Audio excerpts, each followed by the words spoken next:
everyone. I'm here today with Molly Chen. I'm honored to have her here on my Someday This Will Be Funny channel. Molly is so many things, but we're going to start by saying she's an entrepreneur. She is a keynote speaker. She's a professional musician, and she is also a jewelry artist. And we have her here today to talk about her storytelling. Thank you, Natasha. So it's my honor, actually. I'm so excited to talk to you about whatever we're going to talk about. Well, I think I'm going to start with a little bit of a more unusual question. I think your first language is Mandarin. Yes. And so what I'm curious about, being fluent in Mandarin and in English, do you do storytelling in both, or did you start in one language? Well, it depends on how you define storytelling. So I started writing. I started storytelling as a writer when I was pretty young. So storytelling in the written format, it started in Chinese, so Mandarin. And so I was a writer. I was a writer for my earliest part of my life. I would say I was a professional writer, and I was winning awards, and I had my writing published. And I never considered myself a storyteller. I think it's because the time and it just never occurred to me. And the term storytelling was not popular during the time when I was writing, because I just always considered myself a writer. Okay. So yeah, so I never really think about it that way. But when I started speaking a few years ago, I also did not consider myself a storyteller. I just thought I was a motivational speaker. I just speak, and I wasn't thinking much about storytelling. But as I continued to speak, I started to get feedback from audience members. Some would say, "Oh, you're a great storyteller," and I would think, "Okay, am I a great storyteller?" And I thought that makes sense, maybe, but it was never really an emphasis. It just somehow just happened, I guess, because I do incorporate a lot of storytelling into my keynote speaking. So, but then again, even though storytelling in the spoken format, I started in English, I would say the root started in Chinese, in Mandarin. So really, it's just, language is a tool, it's a medium. The important thing is not about the tools you use, it's about what you have to express yourself. And I would say I actually tell stories in a similar way, whether in Chinese or in English. It's very similar. Okay. Yeah, like the way I structure my story, or the way I express my emotions, and in both written and spoken format are very similar, I would say. Yeah. Okay, so you started in Mandarin on the page. Yes. And then didn't really consider yourself a storyteller, but became a professional speaker. Yeah. And then are doing that solely in English now, or not? Yes. Okay. So the funny thing is, with speaking, I focus on English, because this is the language that I started as a speaker. And down the road, I probably will speak in Mandarin as well. But right now, the focus is English. Yeah. Okay. And you incorporate music into all of your keynotes, or just some of them? I saw your one on your channel. Yeah. Molly has a YouTube channel as well. We'll link it down here so you can see. And I loved how you blended the spoken word with the musical pieces. Is that what you do for most of your keynotes? Yes, so for keynotes, which I call it a keynote concerts, as I do stories, I incorporate storytelling and music and life lessons into my keynotes. And I also do other kind of speaking, like training, presentation, coaching, all those things. Those things I don't do music. But with keynotes, I do music whenever possible. And I like to do live music when they have a piano, because I'm a pianist, if the venue does not have an acoustic piano, or if it's just not possible, then sometimes I play soundtracks. Yeah. Okay. Yeah. And do you have certain themes that you find you keep touching on? Yes. So you mean like with my keynotes, With your right? keynotes? Yes. So suffer from chronic depression for many years. So my keynote, actually, the theme of my keynote it surrounds how I overcame depression and how I learned self-love, resilience, and compassion, all these things. So it's just a lot of different lessons come out of depression, and it's, when you're going through it, it's not fun, but after you come out of it, they were just so many lessons there. Yeah. So. And I'm wondering, the transition from professional musician to being on stage, was there any nervousness or anxiety around changing to, the word format?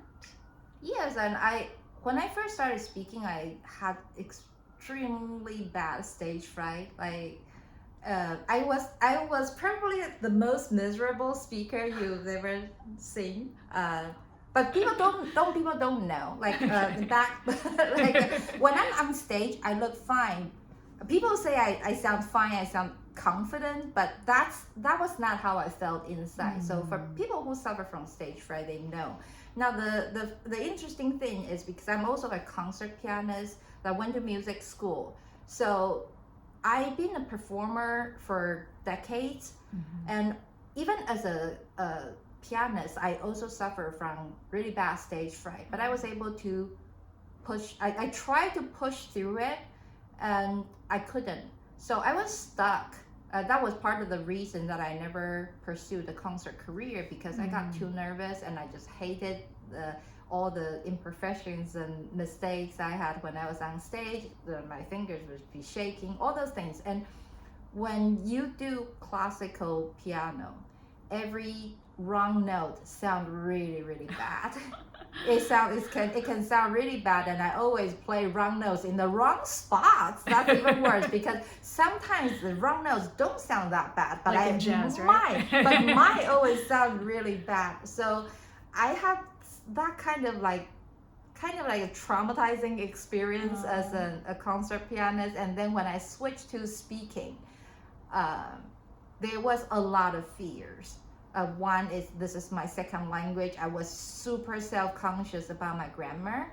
And another is, I was talking about depression. So there was I was sharing a lot of vulnerable things, and I wasn't sure if my story was just even worth sharing, if there was even anything that people would learn from. I didn't know if it was only meaningful to myself, or could it be meaningful to other people. Like, there were just a lot of uncertainties. So I was really scared, like really bad stage fright. I literally just thought I was dying. and then somehow I didn't die, and then I just kept speaking.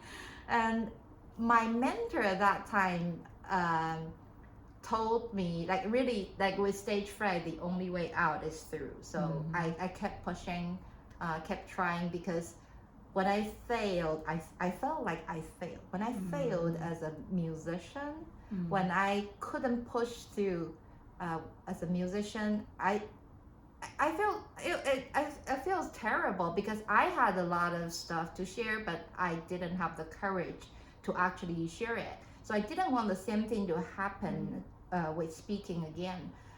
So I kept trying. And so now that I speak, and I also play music live, so basically I'm doing everything at the same time, as a performer, as a speaker, to just overcome that stage fright. And as I continue to speak and perform, it did get better. So now I manage my stage fright much better. Yeah. So if you had this anxiety or nervousness around performing, and then it started with storytelling or keynote speaking as well, what was the motivation to get on stage again and to tell your vulnerable stories?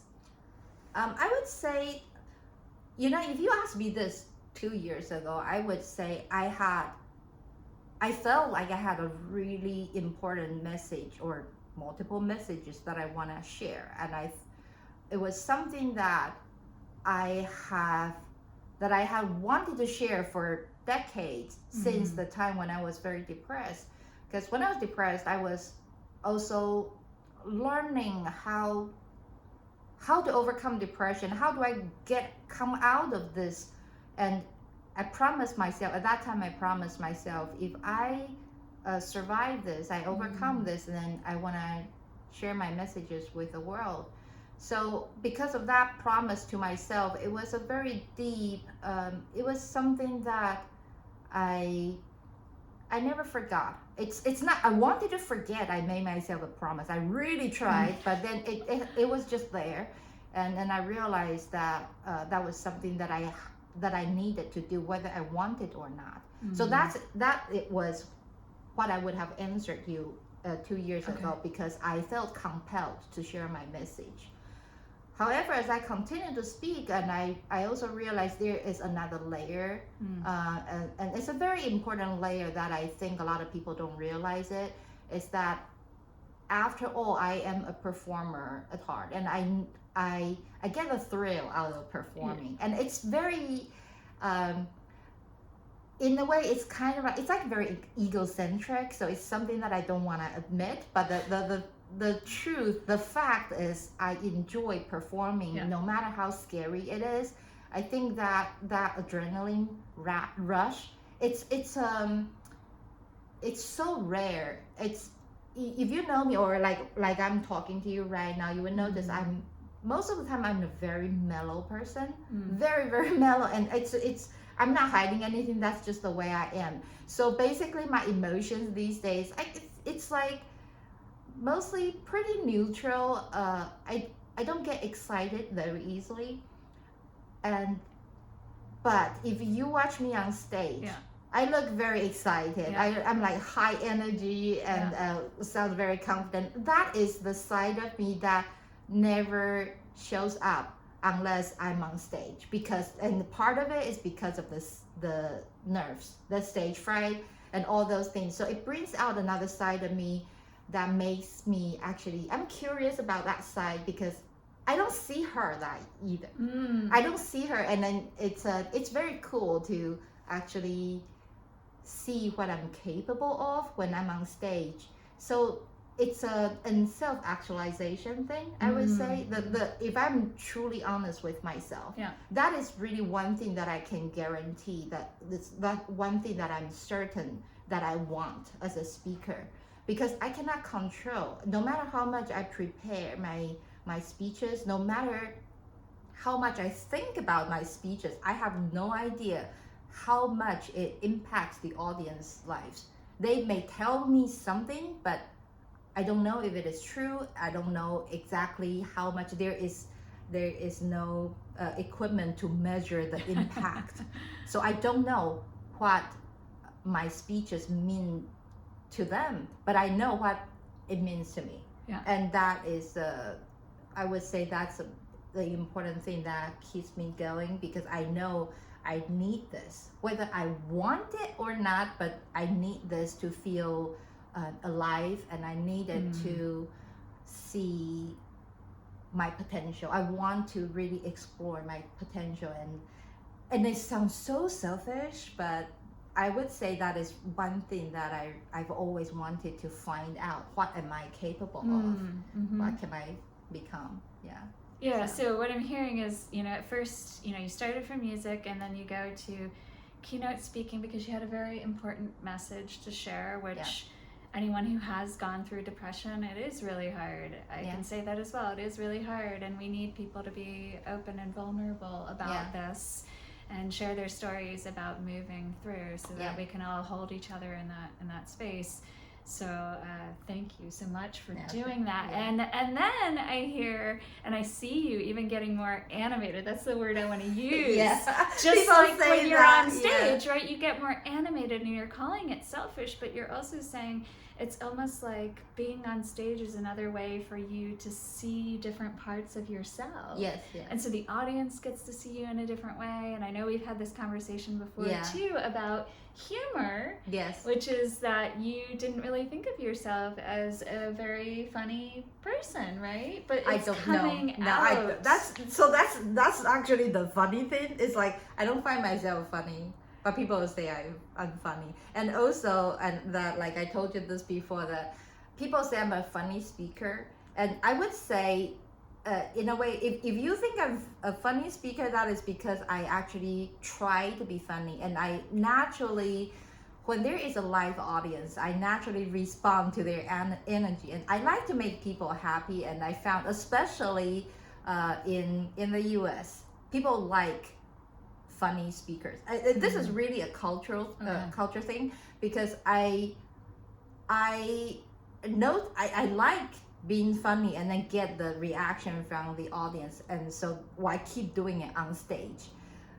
But that only happens when I have a live audience, or when like I'm hanging out with friends, and sometimes because I know my friends like that side of me, so I will show that side. But if you know me as a writer, I'm a very depressing writer. I cannot, like, when I'm just, because writing is like talking to myself. There is no live audience, there is no immediate feedback or response. So like I'm just in my very reflective, I'm not gonna call it depressing, but it's just I'm just usually I'm just like very mellow, and and I'm not funny when I'm talking to myself. You don't crack yourself up? No. Just for your own sake? No, Okay. like almost never. I'm just like I'm very good at making myself miserable. That I know. Yeah. So now you know like why I was depressed. It's like it's really like a habit. I think a lot of people don't realize this, but especially with chronic depression, a lot of time it is a habit. The longer you are depressed, the more likely you are continue to be depressed, because it becomes your personality. Yeah. So I wonder, because you also use the word alive, and that's a question I wanted to ask you, like what feels most alive and what you want to bring to the stage. I mean, we're even going to the moth later tonight. What are you, maybe you don't want to spoil that story, but what's feeling alive for you about what you want to bring forth? Wow, I am actually what is feeling alive to me? Yeah. I don't know. Just like yeah, like right now, really like the only thing that's just basically just getting on stage. That alone. What does that feel like when you first step on a stage now? I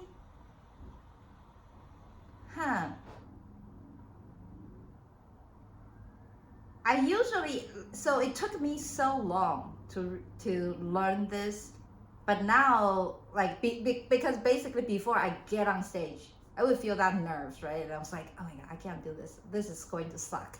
And then I have to keep telling myself, no, when you are well prepared, you always do your best.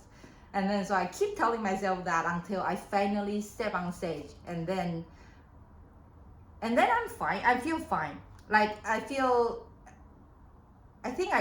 I'm just like naturally able to connect with the audience, and it's a very interesting feeling, because I feel like I can sense the audience energy. I kind of know if they like me, and it's very cool.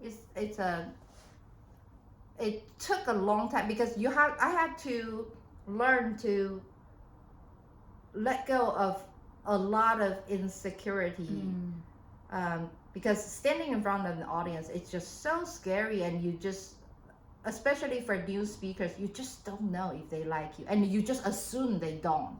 So it took me a long time to just really just assume they like me, whether it is true or not. But so the first moment I step on stage, I just keep telling myself, they like you, they support you, you'll be fine. And so just interact with them.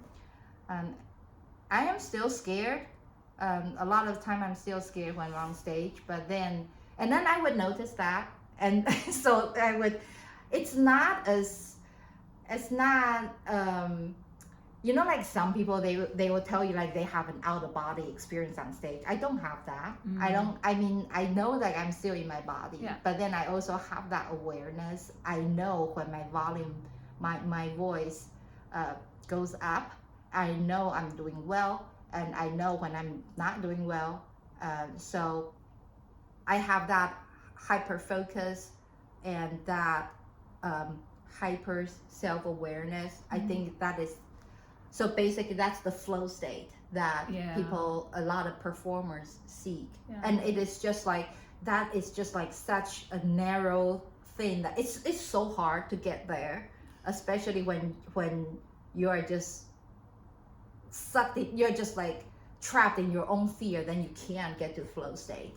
So once you learn it, once you feel it, and that, and you realize, oh my God, that is like, that's the peak performance.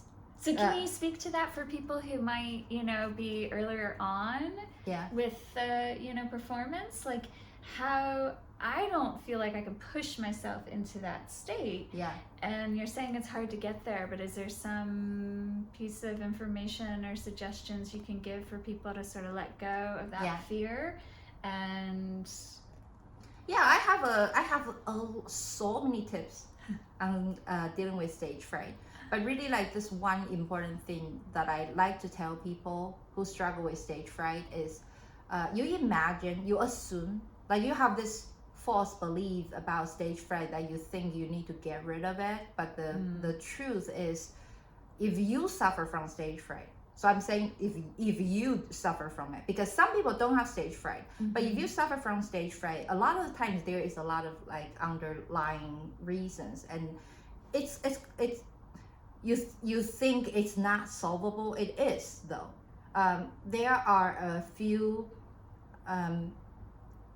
main reasons why we suffer from stage fright. One is the mindset, and one is the preparation, and another thing is dealing with the unknown. We human beings, we don't like to deal with the unknown.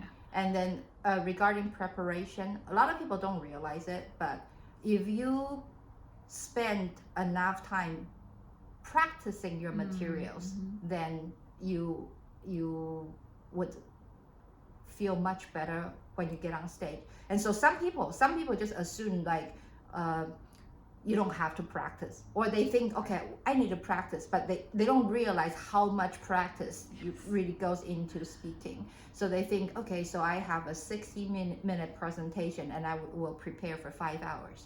That is just not gonna be enough. And because you didn't practice enough, you don't know your materials well enough. So when you get on stage, you're flustered because you don't even know where you are in your presentation. So that is part of the reason you're nervous. And then regarding mindset, I would say is probably the most common problem with stage fright, because people are so scared of judgment. We are so afraid of other people's judgment. And if you're afraid of criticism, and I'll just let you know, basically, when that was like my biggest fear when I first started speaking. And my mentor told me, everybody is judging you.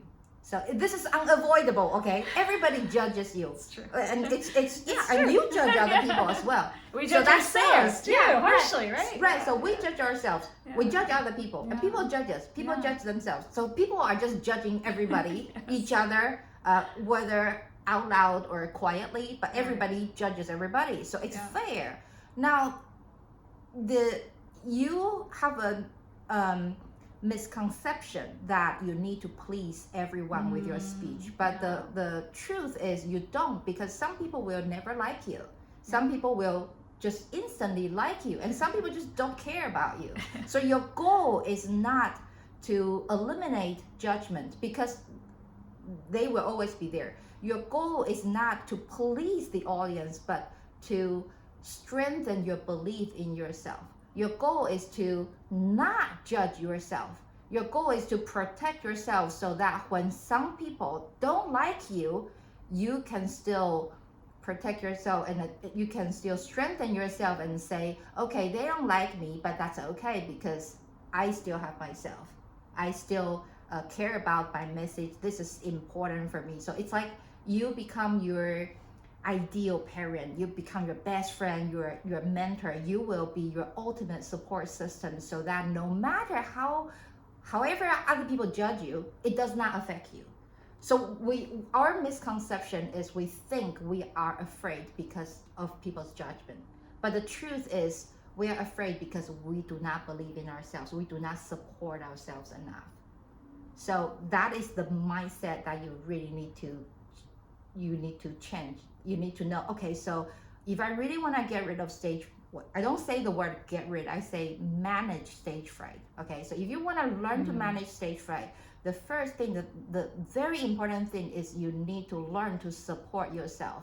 And by supporting yourself, I mean, when you first start speaking, maybe you will suck. I totally sucked. Maybe Most you of us will do. suck, but it is okay. Yeah. So you will tell yourself, okay, I give myself permission to make mistakes. I give myself permission to be imperfect. I give myself permission to keep learning, keep growing, and I will be patient with myself. And maybe I do well at this speech, then I tap myself in the shoulder and say, you did a great job. And then maybe I didn't do well at the speech, then I again tap myself in the shoulder and say, okay, you tried, you did your best, and you keep trying. So this is how you support yourself. Because remember I said with stage fright, you have to keep pushing it. The only way out is through. And how do you push through that really difficult, really dark tunnel? You have to support yourself so firmly. Otherwise you can't, because it's really, really hard. It can be really hard for some people like me. It was hard. Yeah. And you've given us so many wonderful tips today, and I don't want you to give us everything because Molly teaches, Molly coaches, Molly is available for keynote speeches, and we're going to drop her website in down here so you can go and see some of her talks. But what I'm hearing right now before we wrap up is, we started with talking about your own personal journey through depression, and then becoming a performer who didn't just navigate anxieties on stage, but actually is now feeling more alive and more animated on stage. And now you're giving us this information which kind of circles back to the beginning of that. We really need to check in with ourselves and make sure that we know what our message is for ourselves. We know how we feel about ourselves. We hold our own integrity so that when we're on stage, whatever happens, we don't have those EEG pads out there figuring out who's doing. But you also told me you don't need them. You do tune into the audience. You know the audience is right there with you, and we can't teach you all those tips right now. But maybe we'll come back another time. But I'm so grateful to talk with you today. Is there anything else you'd like to say before we wrap up in a minute? Well, if you feel you have a story to share, you need to share it. And just know that you may think your story is boring, it's not worth sharing, but that is for you, okay? It's different for the audience. And storytelling is just, it's an incredible journey. It's through this journey you learn to love yourself, and you learn to heal yourself, and you learn to connect with other people. So I won't say it's necessary, a simple journey, easy journey. It may be for some people. And if it is hard, if it is not easy for you, if you have a lot of fear, and that's the okay. Because I had a lot of fear when I was starting. So just because it is hard for you doesn't mean it is not for you. It just means you are doing the work. And the work you're doing, you may not see it, you may not realize it. It's all internal. So when you feel it's hard, when you feel unsure, just keep trying, keep doing it, keep pushing. Keep trying. And your story matters. Your story matters. That's fantastic. Thank you so much, Molly. Thank you. All right. Thank you.